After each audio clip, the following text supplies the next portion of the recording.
She can hear my thoughts. And now she knows how much I want her, Doctor. Sarah Mitchell adjusted her headset as she monitored the deep space communications array from the remote observatory in the Chilean Atacama Desert. The facility, perched high in the mountains where the air was thin and the stars blazed with impossible clarity, had detected something unprecedented, a signal that seemed to respond to human thought patterns. For 3 weeks, Sarah had been alone at the station while her colleagues attended a conference in Santiago. The isolation didn't bother her. She'd always preferred the company of stars to people, but tonight felt different. Tonight, the signal was stronger, more focused, as if it were reaching specifically for her. She leaned back in her chair, rubbing her tired eyes. The memory of Dr. James Rivera flickered through her mind, his laugh, the way his eyes lit up when discussing quantum entanglement, the moment 6 months ago when she'd realized she was falling for him. But James had taken the position at MIT,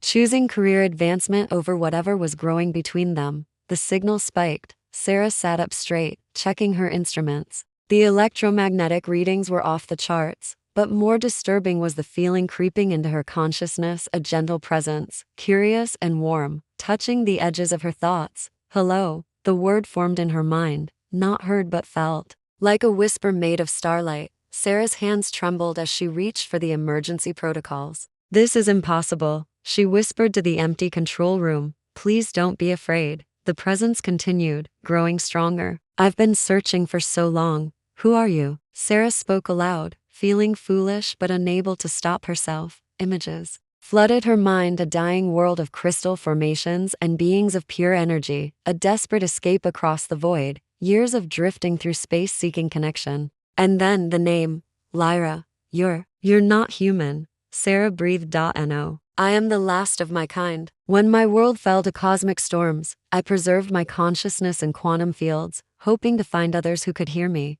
Sarah's scientific mind raced. Quantum consciousness, telepathic communication, it should be impossible. Yet here she was, conversing with an alien intelligence across space itself. You think of someone, Lyra observed gently. A man with kind eyes and gentle hands. Heat flooded Sarah's cheeks. You can see my memories? Only the ones touched by strong emotion. This James, he matters to you. He did, Sarah said softly. But he's gone now. Chose his career over whatever we might have had. I'm sorry. Love should not be abandoned so easily. The comment struck Sarah unexpectedly. What do you know about love? Your energy, consciousness without form. Love is the universe's most powerful force, Lyra replied. It binds atoms, creates stars, drives beings across impossible distances seeking connection. I have felt it. In the cosmos itself, the longing that pulls scattered souls together. Sarah found herself leaning forward, drawn to this impossible conversation. Are you lonely? Profoundly. For countless years, I have drifted between stars, calling out, hoping someone would hear. You are the first to answer. The isolation Sarah had always cherished suddenly felt crushing. Here was a being who had spent eons alone, reaching across the void for the very connection Sarah had always been too afraid to seek with her own species. I hear you, she whispered. You're not alone anymore. The presence in her mind warmed, like sunlight breaking through clouds. Neither are you. As the Chilean night deepened around the observatory, Sarah realized her life had just changed forever. The stars no longer seemed distant and cold, they pulsed with possibility, with the promise of connection beyond anything she had ever imagined. Part 2. Growing Connection. 600 words. The next morning brought practical concerns that Sarah hadn't anticipated. How do you explain to your colleagues that you've made contact with an alien consciousness? How do you continue your regular duties when your mind is occupied by a presence that grows stronger each day? You're worried, Lyra observed as Sarah attempted to focus on routine stellar observations. My team returns tomorrow, Sarah admitted, adjusting the telescope's calibration. I can't exactly put alien telepathic contact in my daily report. Perhaps it's better if others don't know, for now. Your kind seems to fear what they don't understand. Sarah paused, considering this. The government protocols for extraterrestrial contact were clear: immediate reporting, isolation, extensive debriefing. The idea of losing her connection with Lyra to military interests made her stomach clench. You're thinking of James again, Lyra noted softly. Sarah's hands stilled on the equipment. It was true, the stress had triggered memories of James, of the way he'd analyze problems, break them down into manageable components. She missed his logical mind, his steady presence. Tell me about him, Lyra requested. Why? Sarah asked though. She found herself wanting to share. Because he shaped you. Your thoughts of him are warm but tinged with sadness. I want to understand. Sarah settled back in her chair, gazing out at the endless expanse of the Atacama Desert. James is brilliant. We worked together on quantum field research. He has this way of seeing patterns where others see chaos. She smiled despite herself. We'd spend hours discussing theoretical physics, and somehow it felt like poetry. You love him.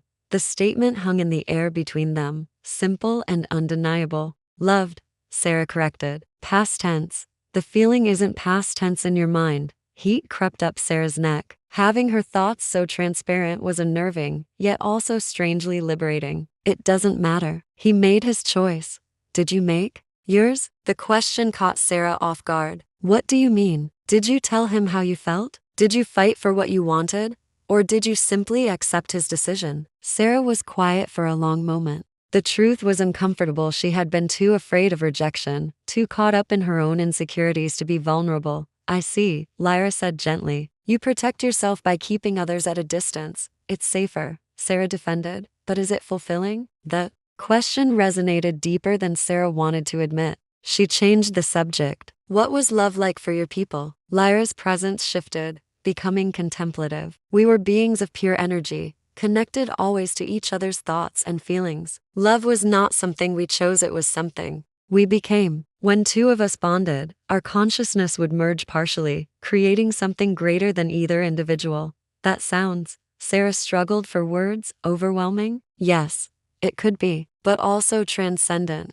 To truly know another being completely, to share not just thoughts but the very essence of existence, there is no loneliness that can survive such unity. Sarah felt a pang of longing so sharp it took her breath away. Is that what you're offering me? I don't know, Lyra admitted. I've never connected with a physical being before, but I feel drawn to you, Sarah. Your mind is beautiful, curious, compassionate, brilliant in ways my people would have treasured. The admission sent warmth spreading through Sarah's chest. When was the last time someone had seen her so clearly? Appreciated her not just for her work but for who she was? Let me show you something, Lyra whispered. Suddenly, Sarah's mind filled with sensation, the feeling of floating among stars, of consciousness unbound by physical form, of touching the fundamental forces that held the universe together. For a moment, she experienced existence as Lyra did, pure and infinite and achingly beautiful. When the vision faded, tears were streaming down Sarah's face.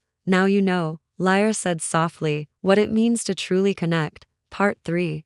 Deepening Bond. 600 words. 3 days had passed since Sarah's colleagues returned, and maintaining normalcy had become increasingly difficult. During the day, she performed her duties with mechanical precision while Lyra's presence hummed quietly in the background of her consciousness. At night, when the others slept, she would step outside into the desert air and let their connection flourish under the star-filled sky. You're exhausted, Lyra observed as Sarah rubbed her temples during the evening shift change. Hiding you is harder than I expected, Sarah admitted quietly, ensuring her colleagues were out of earshot. I could withdraw further, make my presence less noticeable. No, Sarah said quickly, surprised by her own vehemence. The thought of losing even the subtle comfort of Lyra's consciousness was unbearable. I just need to find a better balance. Perhaps it's time to consider Dr. Rivera's offer. Sarah's blood went cold. She hadn't mentioned James's recent email to anyone, had barely acknowledged it to herself. How did you? I felt your emotional response when you read it. You were happy, then afraid, then resigned. What did he want? Sarah sank into her chair, the weight of the decision pressing down on her. He's offered me a position on his research team at MIT. Quantum consciousness studies, ironically appropriate. You want to go? It wasn't a question. Lyra could feel the longing in Sarah's thoughts, the way her heart had leaped at the possibility of seeing James again, of working alongside him on research that had become deeply personal. It doesn't matter what I want, Sarah said. I can't leave you. You've been alone for so long, and I'm the only one who can hear you. What if I could come with you? Sarah straightened. What do you mean? My consciousness exists in quantum fields that transcend physical distance. If we strengthen our connection, I could maintain contact with you anywhere on Earth. The possibility sent excitement coursing through Sarah's veins. But how? Our bond is still developing. There's a way, Lyra said carefully. But it would require complete trust between us. I would need to merge more deeply with your consciousness. Become part of your neural patterns rather than simply communicating with them. That sounds dangerous, Sarah said, though the idea thrilled as much as it frightened her. It is. For both of us. If something went wrong, I could lose myself entirely, and you. You might not survive the integration. Sarah was quiet for a long moment, considering. Outside, the desert wind whispered across the facility's structures, carrying the scent of sage and sand. Lyra said gently, I need you to understand something. What I'm suggesting, it's not just practical. My feelings for you have grown beyond friendship. Sarah's heart stuttered. Feelings? I know it seems impossible. I'm not human. I have no physical form, but consciousness creates its own form of love. You've shown me kindness, curiosity, acceptance. You've shared your thoughts, your dreams, your pain over James. In doing so, you've given me something I thought lost forever: connection. Tears blurred Sarah's vision. Lyra, I'm not asking you to choose between us, Lyra continued. I understand that James holds your heart, but I'm offering you something different: a bond that transcends physical limitations, a partnership of minds that could last forever. Sarah stood and walked to the window, gazing out at the stars that had brought Lyra to her. The choice before her seemed impossible: stay in the desert, safe but isolated, clinging to a connection that might fade with time, or risk everything for the chance at both the love she'd lost and the love she'd found among the stars. Think about it, Lyra whispered, but know that whatever you choose, you've already given me more than I dared hope for. You've given me a reason to exist. As the desert night deepened, Sarah pressed her hand against the cool glass and made her decision. Sarah spent the remainder of the night preparing for what might be the most dangerous decision of her life. If the consciousness merger succeeded, she would gain unprecedented access to Lyra's knowledge and abilities, along with the freedom to pursue the position with James. If it failed, she might lose everything: her sanity, her life, and the remarkable being who had become so important to her. Are you certain? Lyra asked as dawn approached over the Atacama Desert. No, Sarah admitted, settling into the observatory's main chair. But I'm sure I want to try. She had sent her acceptance email to James an hour earlier, her hands trembling as she typed. The position would begin in 3 weeks, enough time for her current assignment to end naturally and for her to either succeed in this unprecedented experiment or not need to worry about it anymore. The process will be gradual, Lyra explained. I'll begin by synchronizing with your brain's natural electromagnetic patterns, then slowly integrate with your neural pathways. You may experience disorientation, memory flashes that aren't your own, and emotional overflow.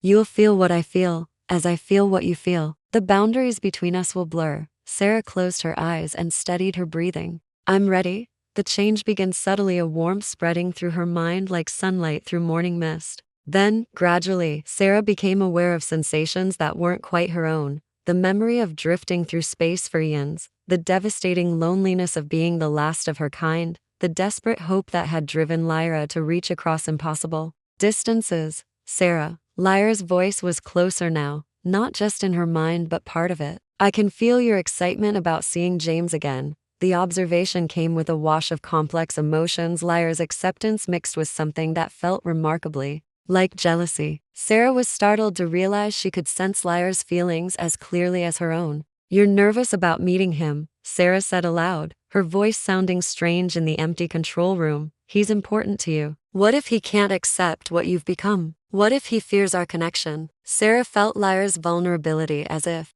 it were her own, and with it came a fierce protectiveness. Then he's not the man I thought he was. The merger deepened. Sarah's memories began interweaving with Lyra's, her childhood fascination with astronomy blending with Lyra's earliest consciousness among the crystal formations of her homeworld. The feeling was overwhelming yet strangely natural, like puzzle pieces finding their proper places. Look, Lyra whispered. Sarah opened her eyes and gasped. The world around her had changed dramatically. She could see electromagnetic fields as shimmering patterns of light, could sense the quantum fluctuations in the air itself. The communications equipment hummed with visible energy, and the stars beyond the window pulsed with information she could almost understand. This is how you see everything, Sarah breathed. How we see everything now, Lyra corrected. Your scientific knowledge combined with my quantum awareness were something entirely new. Sarah stood carefully, marveling at the way her enhanced perception revealed the hidden complexities of the world around her. She felt more alive than ever before, as if she'd been living in shadow and had suddenly stepped into blazing light. Sarah, Lyra's presence was warm and present, no longer separate but integrated into the very fabric of her consciousness. I need you to know something. What? I love you. Not as I loved my own kind, not as you loved James, but as something unique, the love between two different forms of consciousness choosing to become one. Tears streamed down Sarah's face as she felt the truth of it resonate through their merged awareness. I love you too, she whispered. Now, Lyra said gently, let's go find James. It's time for all of us to discover what we can become together. 3 weeks later, Sarah stood outside the quantum research lab at MIT, her heart pounding with anticipation and anxiety. The integration with Lyra had stabilized beautifully. They existed now as two distinct consciousnesses sharing one enhanced mind, each bringing their unique perspectives to their combined experience. He's on the 3rd floor, Lyra observed, sensing the electromagnetic signature of James's neural activity through the building's structure. He's excited and nervous. Sarah smiled, adjusting her jacket as she entered the building. The enhanced perception Lyra had given her was taking time to get used as she could see probability fields, quantum fluctuations, and the subtle energy patterns that surrounded all living things. It was like having a sixth sense that revealed the hidden mechanics of reality. There, Lyra whispered as they approached the lab door. Through the glass, Sarah could see James hunched over a computer, his dark hair falling across his forehead in the way she remembered. Her heart clenched with familiar longing, complicated now by the presence of another consciousness that loved her completely. I'm not threatened by him, Lyra said gently, sensing her conflict. Love isn't diminished by being shared, it's multiplied. Sarah knocked on the doorframe. James looked up, and his face transformed with a smile that made her knees weak. Sarah, he stood quickly, crossing the room to embrace her. I can't believe you're actually here. The physical contact sent a jolt through both Sarah and Lyra. Through their enhanced perception, they could sense James's emotional state: joy, attraction, hope, and underneath it all, the same love he'd been too afraid to voice 6 months ago. He loves you, Lyra confirmed quietly, but he's terrified of losing you again. I missed you, Sarah said, stepping back but keeping her hands on his arms. More than I expected to. James's smile faltered slightly. Sarah, about before I was an idiot. I thought the position was more important than us. I've regretted it every day since. Tell him, Lyra urged. Tell him how you feel. I love you, Sarah said simply. I should have said it before, but I was scared. I'm done being scared. James's eyes widened, then he cupped her face in his hands. I love you too. God, Sarah, I've been miserable without you. When he kissed her, Sarah felt Lyra's presence recede slightly, giving them privacy while still maintaining their connection. The consideration moved her deeply. This being who had traveled across space to find connection was generous enough to share the love she'd found. So, James said when they broke apart, his forehead resting against hers, ready to revolutionize our understanding of consciousness. Sarah laughed, the sound carrying notes of both her amusement and Lyra's joy. You have no idea how ready. Over the following days, as Sarah settled into the research team, she began carefully introducing concepts that Lyra's knowledge made possible. Her insights were brilliant, leading to breakthroughs that would have taken years to achieve through conventional research. He suspects something, Lyra observed one evening as they worked late in the lab. Sarah glanced at James, who was watching her with curious eyes. You're different, he said finally. Not bad different, amazing different. It's like you found some new way of seeing the world. Perhaps it's time, Lyra suggested. Sarah took a deep breath. James, what would you say if I told you I'd made contact with an extraterrestrial consciousness? James blinked, then grinned. I'd say that's either the most elaborate practical joke ever, or the most incredible discovery in human history. He's going to take this well, Lyra predicted, sensing his excitement rather than fear.